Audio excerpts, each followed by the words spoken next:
4월 15일 수요일 복음 이끄는 일상 시작하겠습니다. 교란된 하나님의 질서로 전도서를 계속 보고 있고 오늘은 전도서 2장 1절, 2절 그리고 11절입니다. 나는 내 마음에 이르기를 자 내가 시험하여 너를 즐겁게 하리니 너는 낙을 누리라 하였으나 보라 이것도 헛되도다. 내가 웃음에 관하여 말하여 이르기를 그것은 미친 것이라 하였고 희락에 대하여 이르기를 이것이 무슨 소용이 있는가 하였노라. 그 후에 내가 생각해 본즉 내 손으로 한 모든 일과 내가 수고한 모든 것이 다 헛되어 바람을 잡는 것이며 해 아래서 무익한 것이로다. 지금 이 전도서 기자가 이제 플레주얼 어떤 즐거움, 쾌락, 그다음에 이제 웃음 이런 거를 이제 추구했죠. 인생이 허무하니까 좀 재밌게 살고 싶단 말이에요. 결국은 이게 다 헛되다. 해 아래에서 그것을 추구하는 것도 다 헛되다. 지금 그렇게 얘기합니다. 그래서 오늘은 이 쾌락도 헛되다라는 제목이고 그 전도자가 그러니까 허무한 삶을 해결하기 위해서 이제 향락주의라 그러죠. 이 쾌락주의, 그러니까 헤도니즘을 추구합니다. 그리고 자기 표현이죠. 셀프 익스프레션이 그것을 이제 자기를 기쁘게 하는 그것을 이제 추구했죠. 두 가지를. 근데 웃음이라는 것은 지금 여기서 이제 스포츠 행사나 음식, 포도주, 친구가 있는 파티에서 경험하는 흥겨운 기분을 얘기합니다. 그래서 친구들 만나서 맛있는 거 먹고 뭐 막 그렇게 놀고 할 때 가지는 어떤 그 기쁨이 있죠. 그것을 얘기하는 거예요. 그리고 희락은 지금 여기서 희락이라는 것은 이제 플레주어입니다. 이 희락이라는 것은 대상의 아름다움이나 탁월함을 음미하는 더 사색적인 기쁨을 말합니다. 근데 둘 다 무의미하고 헛되다.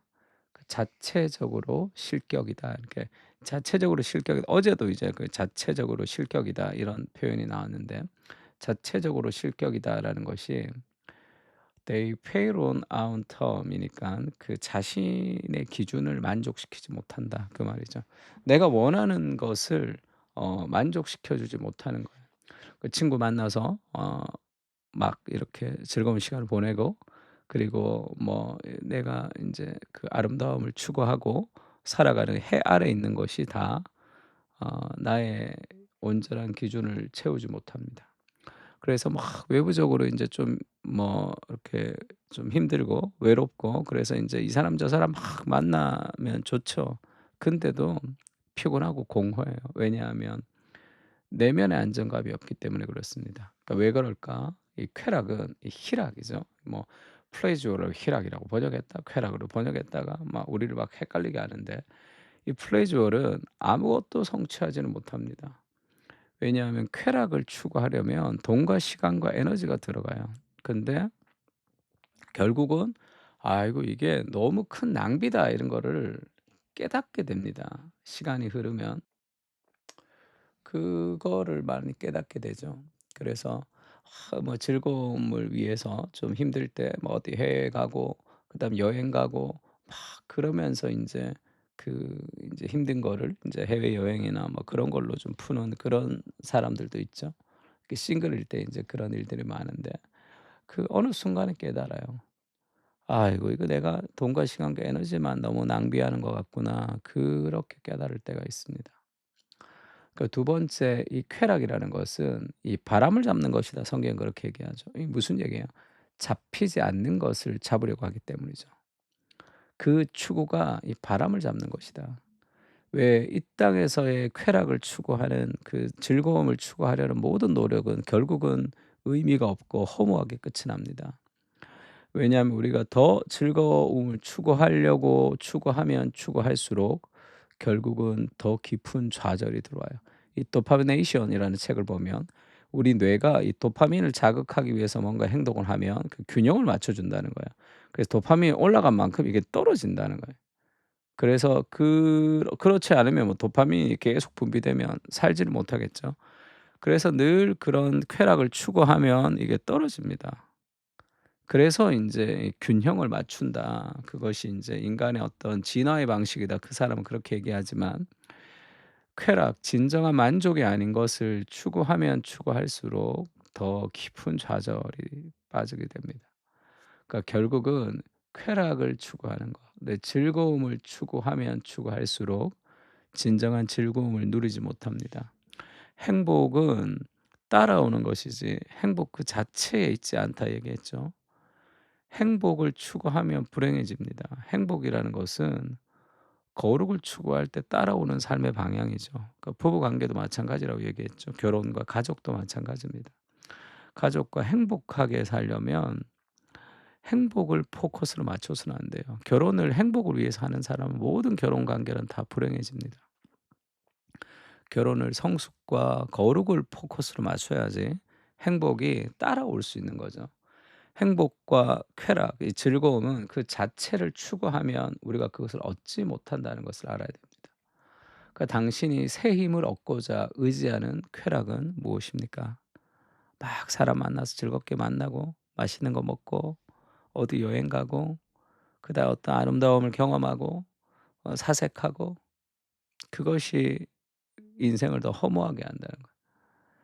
말씀을 펴 놓고 하나님의 임재 안에 있는 시간에도 재충전이 되고 있는가 이렇게 묻죠. 그렇지 않다면 왜 그렇습니까? 하나님과의 관계성 안에서 누리는 그런 깊은 행복, 그것이 없으면 그것이 없으면 삶의 그 어떤 것도 좀 분주한 이 본질을 잃어버리고 다 분주한 어떤 자기 욕망의 표출로 끝이 날 때가 있습니다. 그래서 가장 먼저 우리가 진정한 즐거움을 배우려면 기도를 배워야 돼요. 기도를 배우고 기도가 훈련이 돼야 됩니다. 하나님 앞에서 머무르는 즐거움을 회복해야지 내 삶의 안정감이 있습니다. 여기저기 돌아다니고 이것저것 계획하고 결국은 다시 돌아오게 될 거예요. 결국은 '아 이게 내 인생을 평안하게 하는 것이 아니구나. 이것이 내 삶을 진정으로 기쁘게 하는 것이 아니구나.'라는 것을 알 수 있습니다. 하나님 앞에 기도로 이 깊이 재충전이 될 때 그다음에 다른 것들을 다 누릴 수가 있는 거예요. 뿌리가 잘려 나간 것과 마찬가지입니다. 이것저것 하지만 어떤 만족도 없을 때가 많죠. 예수께서 새벽 아직도 밝기 전에 일어나 한적한 곳으로 가서 거기서 기도하셨다. 아침에 새벽에 일어나서 예수께서 한적한 곳에서 기도하셨습니다. 왜 그랬죠? 그 새벽에 피곤한 그 시간에도 불구하고 그리스도께서 한적한 곳에서 기도할 수 있었던 것은 하나님과의 관계에서 오는 그 기쁨이죠. 그 즐거움이 있습니다. 우리가 이 땅에서 웃음을 찾고 갈망을 찾고 외로움을 해결하고 하는 모든 것은 결국 죄로 인한 거죠. 하나님으로부터 멀어진 슬픔을 해결하고 싶은 겁니다. 근데 그것을 다른 것으로 찾으려고 하니까 만족이 없는 거예요. 그것을 가족에게서, 신랑에게서, 아내에게서, 배우자에게서, 자식에게서 그 삶의 어떤 가족 안에서 찾고자 하면 가족이 매몰됩니다. 그래서 그것을 막 일로 찾으려고 막 그렇게 내가 원하는 일, 좋아하는 일 그렇게 막 찾아다녀도 궁극적 만족이 없는 좌절뿐이죠. 왜? 내가 준비가 잘 안 됐고 실력이 없고 늘 그런 어떤 이 좌절 속에서 살아갈 수밖에 없어요. 그래서 이 둘 사이를 왔다 갔다 왔다 갔다 하는 것 같아요. 뭐 이 직장과 가정의 균형 다 의미 없습니다. 하나님과의 관계성 안에서의 그 기쁨을 누리지 못하면 그 어떤 것도 균형을 이룰 수가 없어요. 헛되이 바람을 잡고 있는 겁니다. 애쓰지만 머리를 써서 정말 노력하지만 아무것도 남지 않은 인생으로 끝이 날 때가 있어요. 본질을 놓치고 있기 때문에 그렇습니다. 뿌리를 놓치고 있기 때문에 그래요. 이것을 좀 회복해야 됩니다. 특히 이 오늘날의 젊은 사람들은 이 머물러서 기도할 줄 몰라요. 그러니까 1 시간 정도 머물러서 하나님과 깊이 교제하는 이것이 전혀 훈련이 되지 않으면 삶에 무엇을 해도 분주하게 돼 있습니다. 열매가 없게 돼 있어요. 바람을 잡고 있단 말이에요. 그래서 무엇을 행하려고 하지 말고 무엇을 하지 않으려고 하는 것이 좋죠. 머물러 있어야 됩니다.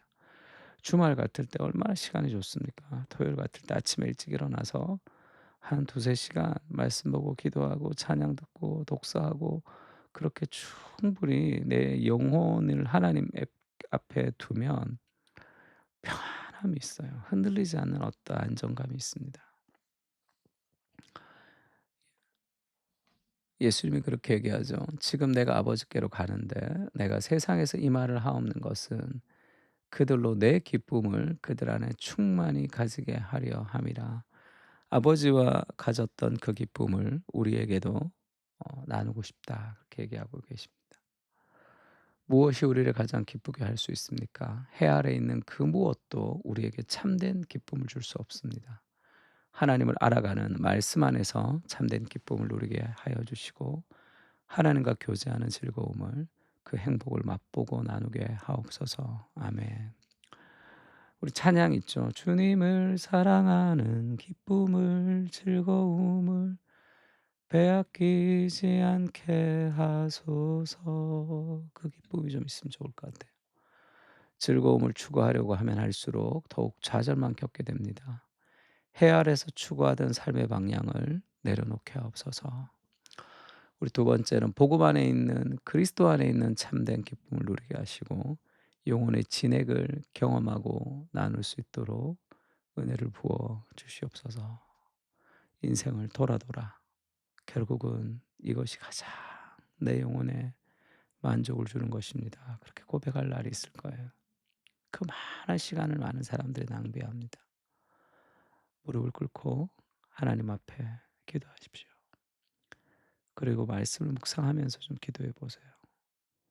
하늘의 은혜가 우리 가운데 깊이 젖어듭니다. 그때 참된 안정감에서 오는 기쁨이 있는 거예요. 그 즐거움을 누릴 수 있었으면 좋겠습니다. 다 같이 기도하겠습니다.